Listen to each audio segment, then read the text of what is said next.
I'm Evan Thomason for This Week in Santa Clarita. Right now I am joined with Jeff Barber, Arts and Events Supervisor for the City of Santa Clarita.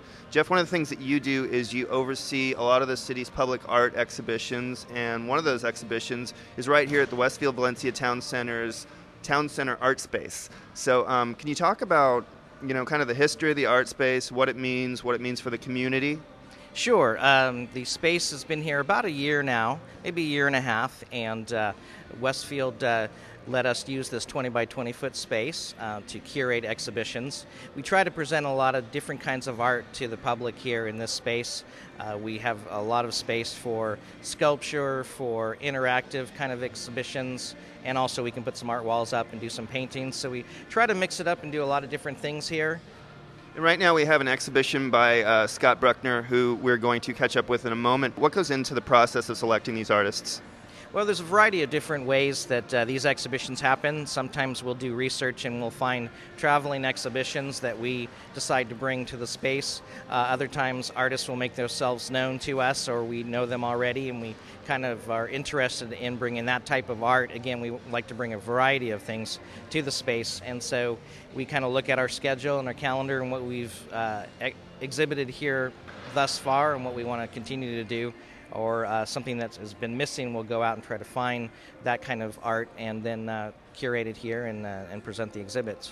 And I think this is about the third or fourth exhibit that we've had so far? I think it's about the fourth exhibit. There's been 2 sculpture exhibits. We've had an interactive exhibit that was through Cal Arts, and that was through their integrated media class, and they did sort of an audio scavenger hunt through the mall, which is very interesting. And then we had Diane Fotorero with her metal sculptures. The art challenge was a fun one where we picked 5 artists, and then we had 5 different stores in Westfield Valencia Town Center that they go to, and they had to spend all of their money that they were given at that store, and everything they purchased from that store had to be used in an art piece. We call that Art Challenge 1. And we're going to be doing Art Challenge 2 the beginning of 2011, which I'm really excited about. And this exhibition by Scott Bruckner is recently installed. How long do residents have to see this? About 3 months is what we try to do, sometimes 3.5 months. I think the next show, which will be an exciting one on the 50th anniversary of Bubble Wrap, which is going to be very interesting and challenging, I think, for artists in the community, where we'll send out a request for people to create works of art, pieces using bubble wrap as a component, and we're going to program an area here with a bubble wrap room that people can go into and see the art that the artists have responded to with bubble wrap. So that's going to be pretty interesting. Jeff, I want to thank you. Right now we are going to go over to Scott Bruckner, the artist, the current artist featured in the Town Center Art Space at Westfield Valencia Town Center. Right now I'm here with local artist Scott Bruckner. Scott, you are the featured exhibit now in the Town Center Art Space. Can you talk about your collection?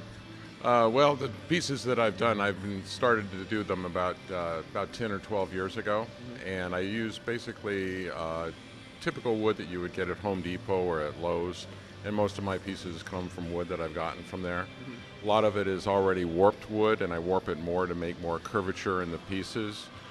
This one piece that I'd like to talk to you about today is a part of this exhibit, and I want to thank the city for allowing me to exhibit my pieces here. It's really a great opportunity for a local artist.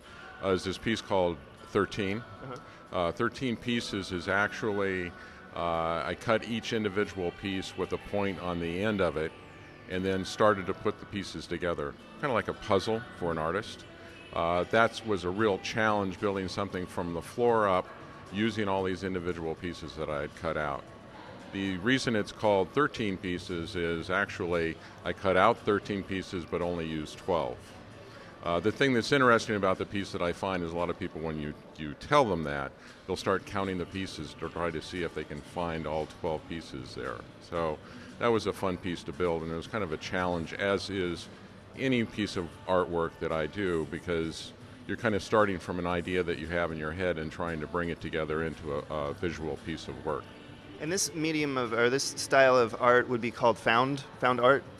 A lot of it is. As I'm evolving actually with my work, some of it is going into more finished pieces, because I find that it's better to have a finished piece of work people want to have in their home, and that's what I'm shooting for. You'll see in this exhibit today, I have 4 pieces. One of them is probably one of the rougher pieces I've ever done, which is one of my older pieces. It actually has color in it, which I find a lot of women like. And then some of the... I'm sorry, that would be the one on the far end, or? Right, the one on the far end that has blue, red, and yellow in it, as well as the natural wood.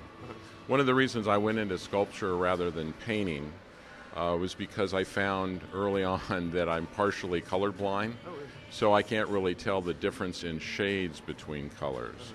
So that's caused me to go into something more structural, and that's why I ended up being a sculptor. And there's a lot of lines in this, and a lot of visual texture. There's an integration also of stained glass I see in one of the pieces. Right. What I found was, and actually one time in my life I used to be a glass apprentice, so I know how to cut glass. Okay. So I figured, why not use that in my pieces, so that I have started to integrate in the last 3 or 4 years stained glass into the pieces instead of just painting onto them. So, what's the reaction that you get the most about your pieces of art? The reaction I get is a lot of times people say, I've never seen anything like this before, which is exactly what I'm shooting for. I'm not a trained artist, but I've certainly done a lot of reading and up on the obvious medium and different techniques to use. And what I'm shooting for is to do something totally unique. One of my mentors is Alexander Calder, and Calder was the first one ever to make a mobile. Before he had done it, it had never been done before. So I'm shooting to do something different, not like everybody else. So take us through a little bit of the process when you're starting with absolutely nothing. What's your inspiration, and where do you draw your inspiration from? Actually, for my day job, I've been in insurance, and so a lot of times it's a pretty dry, business to be in. So I'll be in a meeting or something, and sometimes a thought will just come to me, and I'll start to sketch out an initial design of how to put the pieces together, and then I'll go into my studio and start to actually build the piece. So, and then when it comes out kind of like the initial drawing, I'm a lot of times surprised that it's come out as well as it has. Right. So that's a part of the challenge. Okay. Well, Scott, I want to thank you for sharing your art with everyone in Santa Clarita. I want to thank you for joining us today on This Week in Santa Clarita. If you haven't seen it yet, make sure you come down to the Town Center art space at the Westfield Valencia Town Center to see Scott Bruckner's work in person.